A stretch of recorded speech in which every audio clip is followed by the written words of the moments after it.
어, 일곱 집사 중에 한 명인 스데반이 순교를 하죠. 순교를 했다는 것은 예수를 믿다가 죽었다는 거예요. 예수를 믿다가 죽었다. 다르게 죽은 것이 아니라 예수를 믿다가 예수를 믿는다는 그 이유만으로 죽임을 당한 겁니다. 예수를 믿는다는 이유로 예수 그리스도의 복음을 전하다가 비참하게 돌에 맞아서 죽어요. 스데반이. 그 일이 있은 후에 예루살렘 교회에 핍박이 심해집니다. 스데반의 순교로 인해 복음의 길이 열려지면 좋겠는데, 예수 믿는 것이 아무런 제재 없이 예수 믿는 것이 편해졌으면 좋겠는데 그렇지 않다는 거죠. 스데반의 순교로 인해 복음의 길이 열려지면 좋겠는데 오히려 예수 믿는 자들을 향한 핍박이 더 심해졌다는 거예요. 스데반의 순교를 시점으로 예수 믿는 사람들을 더 핍박하기 시작한 거예요. 그 결과 예루살렘에 모여 함께 신앙생활을 하던 사람들이 어떻게 되죠? 다 흩어지게 됩니다. 다 흩어져. 쉽게 말해서 우리가 여기서 함께 예배를 드리잖아요. 예배를 드렸는데 어떤 사람이 와서 우리를 협박하는 겁니다. 너 여기 모여서 함께 예수 믿으면 다음 주에 내 눈에 띄면 너희들 다 칼로 쑤셔버릴 거야. 엄마야, 반응이 좋네요. 쉽게 말해서 그런 거예요. 그러니까 어떻게 되겠어요?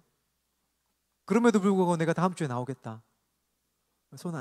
얘기 안 할게요. 예, 죄송해요. 예, 그런 상황인 거예요. 그런 상황이어서 지금 예루살렘 교회가 다 흩어진 거예요. 예루살렘 교회는 초대 교회거든요. 예수님이 부활하신 이후에 이제 예수님의 12 제자를 통해서 만들어진 첫 교회가 바로 이제 예루살렘 교회예요. 가장 중추적인 역할을 했던 교회죠. 핵심적인 교회예요. 그러니까 유대인들도 알았던 거죠. 이 교회를 공략하면은 예수 믿는 사람들이 흩어진다는 사실을 알았던 거예요. 그러니까 스데반이 순교하는 그 시점에 이 교회를 더 핍박하기 시작한 거예요. 그래서 흩어질 수밖에 없었던 거예요. 그 결과 예루살렘에 모여서 함께 신앙생활을 하던 사람들이 흩어진 거예요. 아니, 흩어져야만 살 수 있으니까 흩어질 거죠. 맞죠? 그런데 정말 신기한 것이 뭐냐면은 핍박이 더 심해져서 다른 곳으로 삶의 터전을 옮겨야 돼요. 여기 있으면 예수 믿는 것을 못 믿어요. 함께 교회에 나와서 예수를 믿는 것이 불가능해요. 그렇다면 삶의 터전을 옮겨야 되잖아요. 다른 곳에 가서 예수를 믿어야 돼요. 그렇다면 절망하고 낙심해서 예수 믿기를 포기하거나 주춤할 수 있을 거예요. 그렇죠? 쉽게 말해서 코로나 시대 때 많은 사람이 교회를 떠나죠. 맞죠? 사람들은 상황과 환경이 몰아치면은 우리 믿음을 놓아버리는 경우가 많아요. 맞죠? 파도가 한 번 치면은 한 20%, 파도가 두 번 치면 한 30%, 점점 예수를 믿는 것을 포기하는 사람들이 많아진다는 거예요. 예수 믿는다는 이유만으로 내가 핍박받아야 된다면은 그 핍박을 견디기보다 핍박은 예수 믿는다는 그 사실을 놓아버리는 거죠. 지금 이 상황에서 그렇다면 절망하고 낙심해서 예수 믿기를 포기하거나 주춤할 수 있잖아요. 그런데 그렇지 않았다는 거예요. 신기한 것은 오히려 그 자리에서 다시 더 힘을 내서 예수 믿기를 더 힘써 노력했다는 거죠. 오히려 그 자리에서 다시 힘을 내서 예수 그리스도를 더 전파하기 시작했다는 거예요. 그래서 기독교의 역사를 어떻게 불러요? 순교의 역사, 핍박의 역사라고 부르기도 하죠. 왜냐하면은 이 사람들을 핍박하면은 예수 믿기를 포기하겠지 했는데 많은 사람들이 그렇게 해서 로마도 예수 믿는 사람들을 핍박하고 역사적으로 봤을 때 예수 믿는 사람들을 많이 핍박하거든요. 그런데 그 핍박과 동시에 예수 믿는 사람들이 줄어든 것이 아니라 더 늘어났다는 거예요. 그 역사가 바로 이 사실에 대해서 증거하고 있다는 거예요. 오히려 더 예수 믿는 사람들이 더 늘어났다는 거예요. 순교 당할 때마다 핍박이 심해지면 심해질수록 더 많은 사람들이 더 힘을 내어서 예수 그리스도를 전하게 되었다는 사실이에요. 너무 이상하죠? 이상해요. 핍박이 있으면 있을수록 믿음이 더 분명해진다는 거예요. 이건 내 말이 아니라 역사가 이것을 증명해 주는 거예요. 스데반의 순교로 인해 핍박이 더 심해지지만 예수님께서는 이 핍박을 통해서 흩어진 자들을 통해 땅끝까지 이르러 복음의 증인이 되라는 지상명령의 말씀을 이루어 가세요. 정말 이상한 방법으로 예수님께서는 예수님의 말씀을, 약속의 말씀을 이루어 가시죠. 우리가 생각지도 못한 방식이에요. 우리가 생각지도 못한 방식으로 예수님께서 하신 말씀을 예수를 주로 고백하는 자들을 통해서 이루어 가고 계신 거예요. 어떻게 그렇게 생각하겠어요? 핍박을 통해서 예수님의 말씀을 이루어 간다. 맞죠? 아무도 생각하지 못한 방식이에요. 그렇다면 여기서 우리가 한 가지 짚고 넘어가야 할 것이 있죠. 그것은 뭘까요? 바로 믿음이라는 것은 나의 생각과 나의 방법을 뛰어넘어서 주님께서 이루어 가시는 거다. 나의 생각과 나의 방법을 뛰어넘어서 누가 이루어가는 것이다? 주님께서 이루어 가시는 거다라는 가르침이에요. 나의 생각에 갇혀서 그것만이 옳다고 주장한다면 그것은 예수님의 방식이 아니다라는 거죠. 많은 사람들이 신앙생활 하면 할수록 가장 크게 범하는 오류가 뭐냐면은 자신의 신앙 안에 갇히게 된다는 거예요. 그 신앙을 오히려 뛰어넘어야 되는데 그 신앙 안에 갇히게 된다는 거예요. 그렇게 해서 드러나는 현상이 뭐예요? 내 말만 옳다는 거죠. 내가 하는 신앙생활만 옳다는 거예요. 너 틀렸다는 거예요. 그러니까 오래 하면 할수록, 잘못하면 할수록 어떻게 해야 돼요? 교회에서 삿대질이 늘어가는 거죠. 사랑하고 축복해야 되는데 그게 아니라 너 잘못했어, 너 이거 잘못됐어, 이런 이야기들이 교회에서 계속해서 늘어나는 거예요.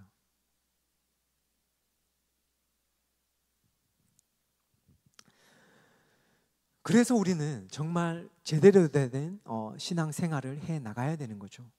예수님의 가르침처럼 나의 생각을 뛰어넘어야 되는 거예요. 그래야지만 하나님의 올바른 그 가르침에 대해서 우리가 바로 볼 수 있는 거예요. 믿음도 신앙도 마찬가지예요. 예수님은 나를 넘어서 예수님의 방식대로 이루어 가세요. 내가 아는 것, 내가 경험한 것에 국한된다면 그것은 고집이죠. 신념이 아니에요. 고집이에요. 그것을 뛰어넘지 않고서는, 그것을 내려놓지 않고서는 결코 주님의 방법을 이해할 수 없고 주님의 도구로 사용될 수 없다는 거예요. 사도행전 8장은 그것에 대해서 분명하게 이야기하고 있다는 거예요. 그것에 대해서 그 누구도 생각지 못한 주님의 방식대로 주님은 역사하세요. 핍박으로 흩어진 자들을 통해 복음이 뻗어나가도록 하신 거예요. 상황으로 그 일을 이루어 가신 거예요. 가만히 있으면 얘들이 안 할 걸 뻔히 아니까 상황으로 그 일들을 이루어 가신 거예요. 핍박을 통해서, 흩어진 자들을 통해서 복음이 뻗어나가도록, 예루살렘 밖으로 뻗어나가도록 그 상황적으로 그들을 밀어붙이신 거죠. 상황으로 그 일을 이루어 가신 거예요. 핍박이라는 하나님의, 예수님의 카드가 없었다면 결코 복음은 예루살렘 바깥으로 퍼져나가지 못했을 거예요. 여전히 예루살렘 안에서만 예수를 고백하고 있죠. 어쩔 수 없는 상황, 예루살렘을 벗어나야 하는 어쩔 수 없는 상황을 통해서 하나님의 일을 이루어 가신 거예요. 예수님께서 하신 그 말씀을 이루어 가신 거죠. 바로 그것에 대해서 오늘 본문은 이야기하고 있어요. 사도행전 8장에서는 스데반에 이어서 한 인물이 소개되고 있어요. 그가 누구죠? 빌립이라는 인물이에요. 빌립. 누구예요? 빌립은 예수님 제자 중에 한 사람이 아니고, 제자도 빌립이 있지만 예수님 7 집사 중에 한 명이에요. 여기서 등장하는 빌립은 7 집사 중에 한 명이에요. 스데반과 함께 뽑혀진 7 집사 중에 한 사람이었어요. 5절이에요. 빌립이 사마리아 성에 내려가 그리스도를 백성에게 전파하니. 빌립도 예루살렘 교회의 박해로 인해서 다른 지역으로 흩어진 인물 중에 한 사람이었어요.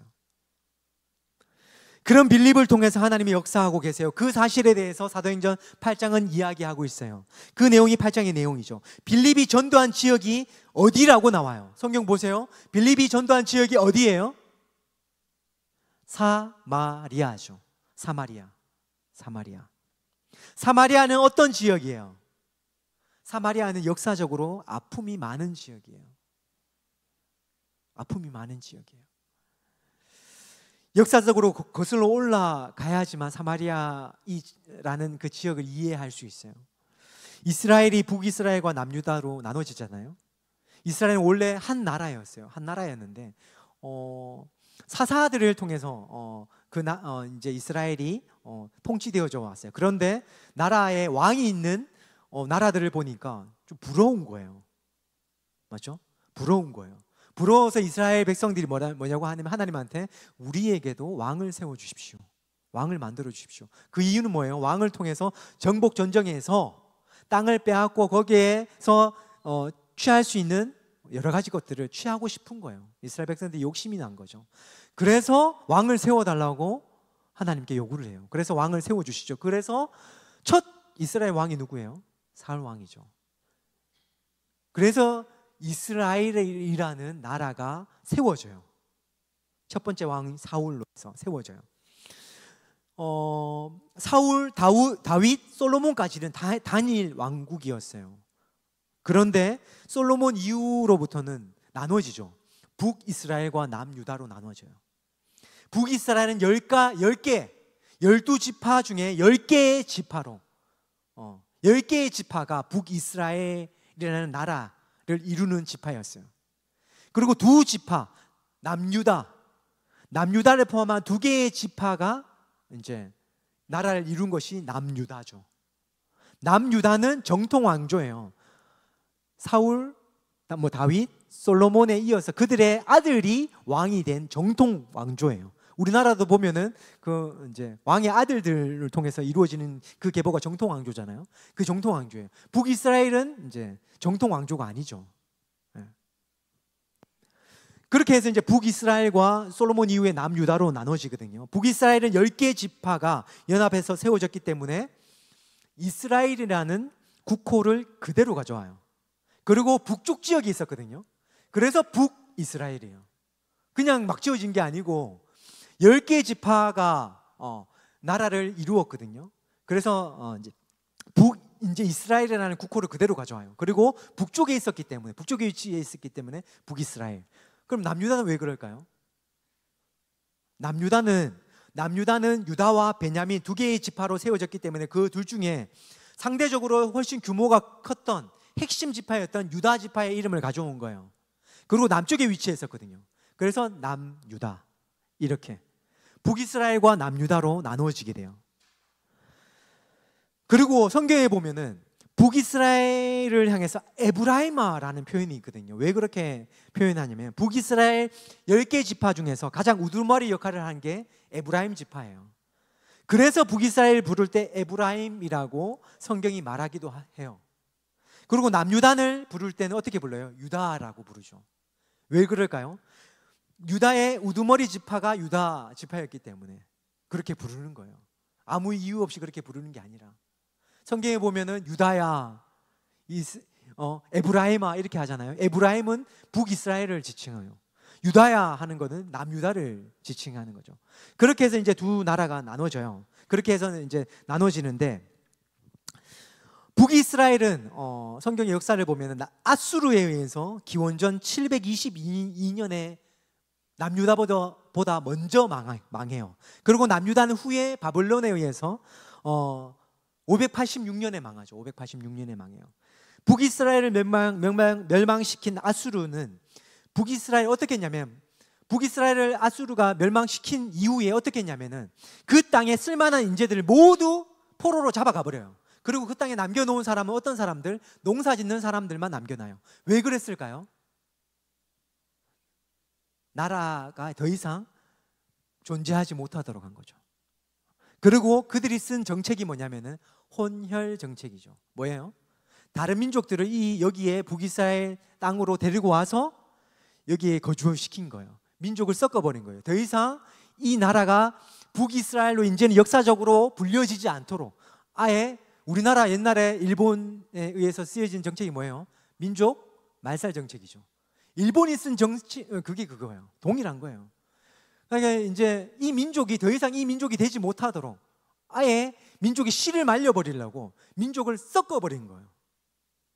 그래서 아수르가 이제 다른 민족들을 이제 데리고 와서 여기 이 땅에 살게 하거든요. 북이스라엘의 수도가 사마리아 땅이었어요. 사마리아에 다른 민족들을 데리고 와서 살게 만들었어요.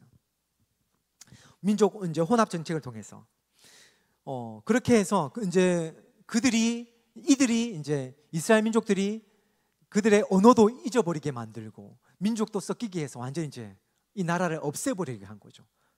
그리고 이후에 아수르가 누구에 의해 멸망당하냐면은 남유다를 멸망시킨 바벨론에 의해서 먼저 멸망당해요. 그리고 바벨론이 남유다를 멸망시키거든요. 남유다가 이제 바벨론에 의해서 멸망당한 이후에 바벨론 또 남유다를 포로로 다 데려가 버려요. 지식인들을 다 데려가 버려요. 그리고 동일하게 뭐 농사 짓는 사람들을 남겨놔요. 그런데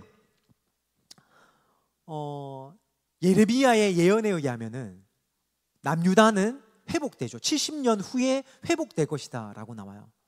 정말 이제 역사적으로 본다면 고레스 왕의 칙령으로 인해서 남유다 백성들이 바벨론 포로로 끌려갔다가 70년 후에 다시금 이제 남유다 땅으로 이스라엘 땅으로 돌아오거든요. 돌아와서 다시금 나라를 재건해요. 새로 만들거든요. 그런데 문제는 뭐예요? 북이스라엘 땅에 살고 있던 사람들이에요. 이들은 어때요? 지금 이미 민족들이 섞여버린 거예요. 맞죠? 그러니까 남유다 사람들이 이들을 같은 동족으로 여기지 않았던 거예요. 차별하기 시작했어요. 너희는 우리 민족이 아니야. 이렇게. 그들의 뜻에 의해서 그렇게 이루어진 것도 아닌데 이들을 이렇게 차별하기 시작했어요. 이런 역사적 상황을 알아야지만 사마리아 땅이 어떤 땅인지 알거든요. 그래서 성경에 보면 어떤 표현들이 나와요? 유대인들이 사마리아 땅을 밟지 않았다고 하죠. 그러니까 이게 이쪽에서 사마리아 이쪽에 가려면은 그냥 직선 도로로 가면 되는데 직선 도로로 안 가요. 삥 둘러가요. 이 땅을 밟지 않으려고. 부정한 민족이라는 거예요. 백인들이 흑인들을 차별했던 거 이상으로 차별했어요. 쉽게 말해서 식당에서 밥을 먹고 있어요. 유대인들이 밥을 먹고 있는데 사마리아 사람들이 와서 이제 식사를 하잖아요. 그럼 얘들은 다 나가요. 한 공간에서 밥을 먹지 않아요. 말도 섞지 않아요. 그 정도로 차별이 심했어요. 그렇게 이방인처럼 차별하고 외면했어요. 그게 이제 역사적으로 이제 이런 상황을 알아야지만 이제 지금 이 사마리아 땅이 어떤 땅인지 우리가 이해할 수 있어요. 우리나라의 역사에서도 조선시대 이제 병자호란 때죠. 수많은 여성들이 청나라로 끌려가잖아요. 청나라로 끌려가요. 끌려갔다가 돌아오죠. 맞죠? 그들을 따뜻하게 맞아 주기는커녕 어떻게 했어요? 오랑캐의 성노리개로 정절을 지키지 못했다고 해서 그들을 손가락질하죠. 그들을 이렇게 불렀어요. 어떻게 불러요? 알고 계시죠? 환향녀 맞죠? 발음이 안 돼요. 환향녀 맞죠? 환향녀. 우리가 뜻도 제대로 모르고 쓰는 표현이 어떤 게요? 환향년. 이게 여기서 나온 거예요. 이 뜻도 모르고 그냥 이렇게 쓰는 거예요. 자신들의 잘못 아니잖아요. 끌려간 거잖아요. 끌려가서 온갖 수모를 겪고 돌아온 여인들을 반겨주지 않았어요. 오랑캐의 성노리개라면서 손가락질했어요. 위로해주고 감싸주고 안아줘야 하는데 너의 잘못이 아니다라고 따뜻하게 안아줘야 되는데 그렇지 않았다는 거예요. 힘들었지 돌아왔으니 이제 다 됐어 라고 위로해줘야 되는데 그렇지 않았어요. 돌아온 건 차가운 시선의 손가락질이었죠. 그리고 역사적으로 보면 이 당시에 돌아온 여인들은 남편들에게 모조리 다 이혼당했어요. 그들이 삶이 어땠을까요? 비참했겠죠.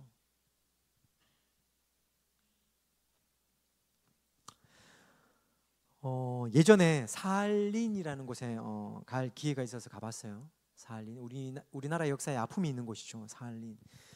2차 세계대전 중에 일본에 의해서 수많은 우리 동족들이 끌려가서 탄광과 군수공장에서 강제 노역을 했던 곳이에요. 맞죠? 뭐 어떤 들어보면은 갑자기 일본 사람들이 끌고 가가지고 저쪽에 추운 데 가가지고 갑자기 내려주죠.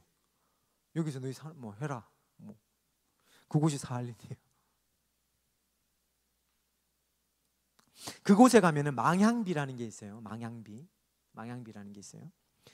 돌아오고 싶어도 돌아올 수 없는 우리 민족의 아픔이 담긴 비예요. 지금도 있어요. 저도 보고 왔어요.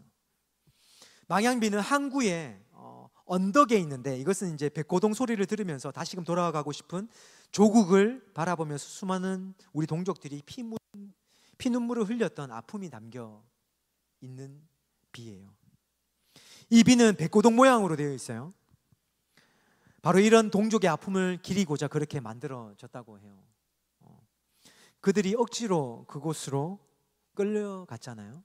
스스로 간 게 아니에요. 억지로 그곳으로 끌려갔어요. 그런데 아무도 그들에게 관심을 가져주지 않았죠. 맞죠? 여러분, 그들을 우리 동족으로 생각해요? 여전히 퀘스천을 가진 분들이 많죠. 그렇죠? 그것만 해도 알 수 있어요. 억지로 그곳으로 끌려갔어요. 그런데 아무도 그들에게 관심 가져주지 않았어요. 같은 동족인데 말이죠. 한마디로 어떤 거예요? 버림받은 거예요. 버림받은 거. 사마리아인들도 이런 심정이지 않았을까요? 똑같은 심정이었을 거예요. 유대인들에게, 같은 동족들에게 버림받은 느낌이었을 거예요. 버림받은 느낌, 아니 그보다 더한 감정이었을 거예요. 그 감정의 골이 유대인과 사마리아인 사이에 있었어요. 같은 동족들이 자신들을 이방인보다 더 못한 취급을 하는데 얼마나 힘들었겠어요. 이같이 사마리아인들도 유대인들에게 차별을 겪어야 했어요. 같은 동족인데도 불구하고 이방인보다 더 못한 대접을 받은 거예요. 바로 그런 곳이 사마리아 땅이에요.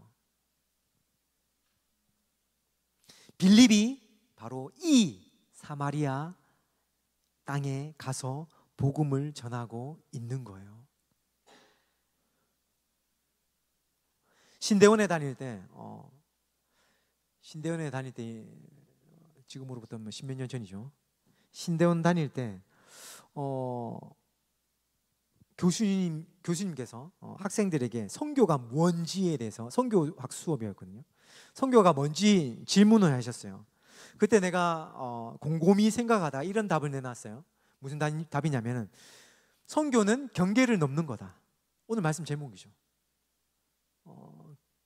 선교는 경계를 넘는 거다라는 답을 내가 내놨어요. 민족의 경계, 그리고 지리의 경계, 종교의 경계, 인종의 경계, 가치의 경계를 뛰어넘는 것이 바로 선교다.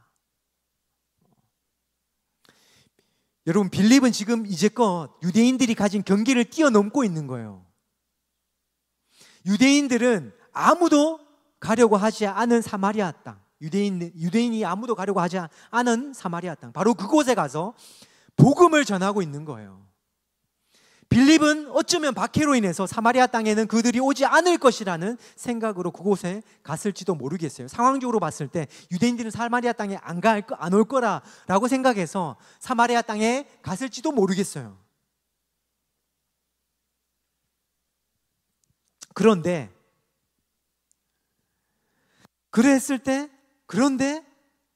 그럼에도 불구하고 빌립은 그 땅에 가서 무엇을 하고 있죠? 복음을 전했다. 빌립은 결국에는 그 땅에서 복음을 전하고 있다고 성경은 이야기해요. 가장 차별이 심한 사마리아 땅에서 복음을 전했다는 거죠. 경계를 뛰어넘은 거예요. 차별의 경계를 뛰어넘은 거예요. 생각의 경계를 뛰어넘은 거고 차별의 경계를 뛰어넘은 거예요. 어쩔 수 없이 흩어져야 했어요. 어쩌다 보니 사마리아 땅에까지 오게 되었어요. 그런데 바로 그곳에서 빌립을 통해 예수님께서는 이스라엘 민족이 가진 경계를 뛰어넘게 하신 거예요. 이 경계를 뛰어넘어야지만 예수님께서 말씀하신 땅끝까지 이르러 복음의 증인이 될 수 있기 때문이죠. 그랬을 때 어떻게 됐다고? 성경은 이야기하고 있어요. 그 경계를 뛰어넘어서 복음을 전했을 때 성경은 그 땅이 어떻게 되었다고 이야기하고 있어요. 빌립이 전하는 복음을 들은 사마리아인들이 어떤 반응을 보이죠? 5절 6절이에요. 빌립이 사마리아 성에 내려가 그리스도를 백성에게 전파하니 무리가 빌립의 말도 듣고 행하는 표적도 보고 한 마음으로 그가 하는 말을 따르더라. 빌립이 전하는 복음을 듣고 빌립이 행하는 표적을 보고는 한 마음으로 그가 하는 말을 따랐다라고 이야기하고 있어요. 이게 뭘까요? 경계가 무너진 거죠. 유대인들이 사마리아인들을 이처럼 차별했다면 사마리아인들이 가진 분노와 증오는 어땠을까요? 아마 어마어마했을 거예요. 빌립이 이야기하는 것을 들으려 했을까요? 들으려고 하지 않았을 거예요. 어쩌면 빌립도 스데반처럼 돌로 쳐 죽임을 당했을지도 몰라요. 하지만 그들이 한 마음으로 빌립이 하는 말을 듣고 그의 말을 따랐다고 이야기하고 있어요. 절망의 자리에서 일어난 빌립을 통해서 박해라는 누구도 생각지 못하는 방법을 통해서 예수님께서 유대인들과 사마리아인들 사이에 있는 오랜 아픔인 이 경계를 허물어 버리신 거예요. 4절에서 사람들이 복음을 전할세라고 이야기하죠. 그 복음이 8절에서 무엇이 되었다고 이야기해요? 여러분 성경을 보세요. 8절에서 무엇이 되었다고 이야기하고 있어요? 기쁨이 되었다. 빌립이 전한 복음이 그 땅에 무엇이 되었다? 기쁨이 되었다고 이야기하고 있는 거예요. 경계를 넘어서는 예수 그리스도의 행하심이 무엇이 되었다? 기쁨이 된 거예요. 그 땅에 기쁨이 된 거예요. 복음은 기쁨의 복된 소식이잖아요. 빌립을 통한 경계를 넘은 복음의 선포가 그 땅에 기쁨이 된 거예요. 예수님께서는 빌립을 통해 경계를 넘은 복음의 선포가 그 땅에 기쁨이 된다는 사실을 보여주신 거예요. 복음이 기쁨이다라는 사실을 바로 이 사실을 통해서 보여주신 거죠. 복음은 경계를 무너뜨리는 것이고 동시에 기쁨이 된다는 사실을 보여주신 거예요. 그것도 유대인들과 가장 경계가 심했던, 장벽이 심했던, 차별이 심했던 유대인과 사마리아인들 사이의 그 경계를 허무심으로 예수님께서는 보여주신 거예요. 실패와 좌절로 쓰러진 빌립을 일으키셔서 그를 통해 경계를 넘게 하신 거죠. 이제껏 서로를 미워하고 증오하던 그 경계를 복음으로 무너뜨리신 거예요. 그러할 때 그곳에 기쁨이 가득했다고 성경은 증언하고 있어요. 자, 그렇다면 왜 성경은 이 이야기를 하고 있을까요? 여러분, 왜 성경은 이 이야기를 하고 있을까요? 이 말씀을 통해 우리가 깨닫고 알아야 할 주님의 마음이 무엇일까요? 바로 나를 통해 주님께서 그 일을 이루시고자 한다는 사실이죠. 여러분, 머리에만 머물러 있다면 그것은 결코 복음이 아니에요.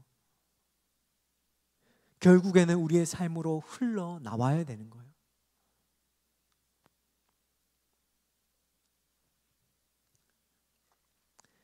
예수님께서는 이 말씀을 통해서 그 일을, 빌립을 통해서 이루신 그 일을, 그 경계를 무너뜨리는 복음의 그 선포를 나를 통해서 하고자 하신다는 사실이에요. 여러분, 돌아오는 토요일에 전도하죠. 전도 나갑니다. 나가서 꼭 전도해야 하나 이런 생각할 수도 있어요. 그렇죠? 할 수 있어요. 내가 왜 해야 돼? 꼭 그렇게 해야 될까? 그런데 여러분 생각해 보세요. 여러분들도 누군가가 전한 복음을 듣고 예수를 믿게 되었어요. 이 얘기하면 꼭 이런 얘기하는 사람이 있어요. 목사님, 저 모태신앙인데요. 그 모태신앙의 시작점도 누군가가 전한 복음 때문이라는 사실을 여러분 알아야 돼요. 그냥 내가 이 자리에 있는 게 결코 아니에요. 누군가의 기도와 누군가의 선포 때문에 여러분들이 이 자리에 있는 거예요. 누군가의 전도, 경계를 허무는 누군가의 전도는 상대방을 향한 우리의 모든 경계를 뛰어넘는 행위예요. 바로 그것 때문에 여러분들이, 그리고 내가 이 자리에 있는 거죠. 그렇다면 우리 또한 경계를 허물고 그 자리로 나아가야 하지 않을까요? 아니, 나아가야 된다는 거죠. 돌아오는 토요일에 함께 여러분 전도합시다. 전도는 나의 생각과 가치의 경계를 뛰어넘는 거예요. 차별의 경계를 뛰어넘는 거예요. 이 세상에 존재하는 모든 경계를 뛰어넘는 것, 경계를 뛰어넘어 나의 자리에서 너의 자리로 나아가는 것, 바로 그것이 전도이자 선교라는 거죠. 함께 합시다. 주님께서 바로 그 자리로 우리를 부르고 계세요. 박해를 통해 무너지고 절망하고 낭망한 바로 그 자리에서 예수님께서 모든 경계를 허무시고 복음을 전하게 하셨고, 그 복음으로 인해 그곳에 기쁨이 넘치게 하셨어요. 우리의 전도가 이렇기를 바라요. 우리가 초청하는 새 가족들을 향한 마음이 이럴 수 있었으면 좋겠어요. 우리의 마음이 이러할 때 모든 경계를 뛰어넘어서 주님께서 주님의 방식으로 놀라운 역사를 반드시 행하실 거예요. 여러분, 하나님께서 하시는 거예요. 하나님께서 하시는 거예요. 우리는 순종할 따름이에요. 그런 믿음으로 함께 하기를 바라요.